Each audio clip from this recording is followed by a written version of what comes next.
Well, all is not great north of the border. Not only has it been a rough start to the season for Toronto FC, who currently sit in 14th place on 16 points, they only have 3 wins on the season. They are winless in all MLS away matches this season, but apparently it's equally as troubling behind the scenes. A report from The Athletic detailing the friction that exists between head coach Bob Bradley and their 2 big DP Italian signings, Lorenzo Insigne and Federico Bernardeschi.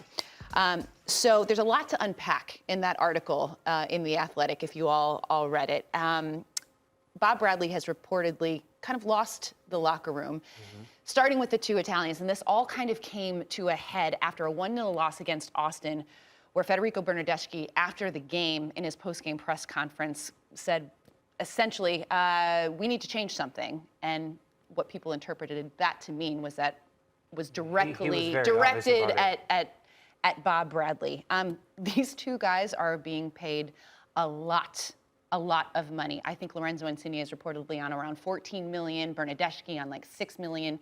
They are already spending more than $2 million than any other MLS team right now.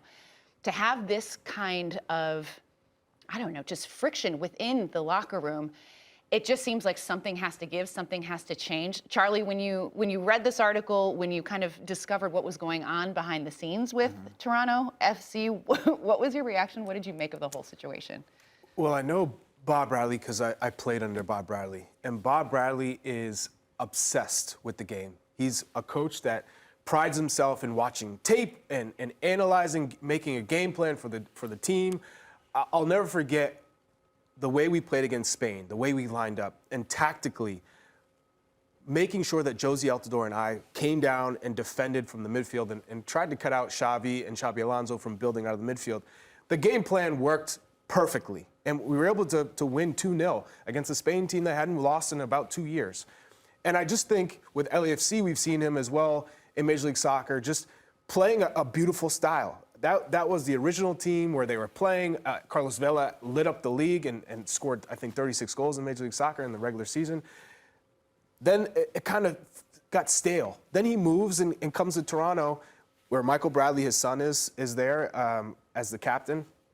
And I think this is a group that should be always winning and pushing. Greg Vanney always got them to championships, always to compete. He moves to LA Galaxy. You bring in a Bob Bradley, you think that veteran experience, a coach that's done it all. He won the MLS Cup in 1998 with the Chicago Fire.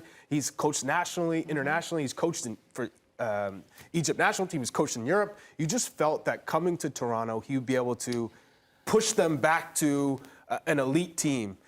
They made some huge off-season signings. Sean Johnson, winning MLS Cup with New York City FC, a top goalkeeper, went to the World Cup. Matt Hedges, another veteran center back with FC Dallas. You bring in because the back line was horrible last year, just leaking goals. They're still leaking goals. And I'm thinking, how does Bob get to this position? Because he's adding the right players, but it seems like they just don't have enough. You don't have a striker. Is it that he's too rigid? Because, I mean, when you look at what's happening, you keep talking about, and a lot of players keep talking about, how detailed he is and how, he goes into each game and he treats each game as almost like an individual season, right? Like the tactics are exact. It's not like a system that we play and we go out and see if that system works team after team. Is he too rigid? Is he unchangeable? No, he's a manager that he looks himself in the mirror and he'll make changes. He's not afraid to sacrifice players. And he sat Bernardeschi. He's had injuries. He sits Bernardeschi because of that, and they win. And they won. Right. Against a DC team that is resurgent under Wayne Rooney this season because of Benteke. But keep in mind, Toronto made 3 MLS Cup appearances between 2016 and 2019. This is a club that has been used to winning. You bring in these big names. And apparently these 2 guys, Insigne and Bernardeschi, didn't really get along prior to coming to Toronto, but I have to believe that the fact that they are losing and not getting results has only exacerbated this problem.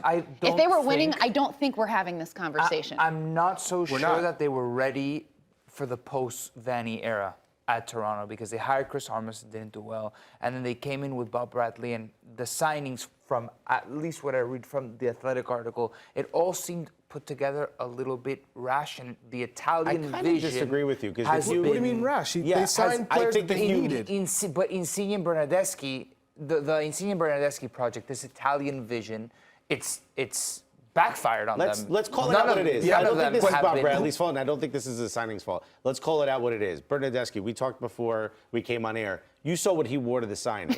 He was wearing a white suit, a white blazer with no T-shirt under it. His hair's dyed. Hell of a look. He's the one who had influence in sacking Nagelsmann. But the only reason I bring that up is that started the question in my head. I'm like, uh-oh, does he think he's the star? Insigne's the star. The contract tells you that. Yeah, but- Bernardeschi's and he hasn't upset. even been. Insigne He's had been a- injured half the time. Well, Insigne injuries had have been a, a big problem for Right, Bob Bradley. but look, both they- of them have been injured. But and there you go. You know, Insigne has had injury history. Yeah, you're buying an older player. Bernardeschi got upset that Insigne had a collab with OVO, which is Drake's clothing brand. I mean, Insigne, you gotta know when you're the second fiddle. You gotta know that you're not. you better know the you're guy. Scottie Pippen. You Well, basically. does that, well, Yeah, hold on. Scotty, how's that working out for him? Does He that played not horrible say? Does before I that got not say there. a little bit about the sporting direction that they went with these two guys? But they had that it's so- backfired. That it hasn't Sebastian worked out. Giovinco. But that's not- Sebastian it's Giovinco was monitoring one of that. the best players in MLS. Charlie and I watched him. He was 100%. incredible. So this, Top- the top Italian three all experiment time. has worked in Toronto before. Right, He came in his prime. Yeah, but and you can't just Yes, say, hey, Insigne's and, a little bit and past it. you can't just say, okay, this Italian was good for us. Let's bring in more Italians. Well, That doesn't Marketing work wise, like it's that. great. There's a massive Okay, Italian population in Toronto. marketing wise and on the field wise, there are two different things. But you got to bring them together. And Bob Okay. Bradley has always been a fan of the Italian game. I always remember him talking about AC Milan and the way they played in the past. And he just Serie A is something that he tended to watch the most, I think, because he valued the way that the principles of defending and the way that they played the Catenaccio. games. Now, I think this is just a move where they got two players that don't necessarily Mesh. work well together.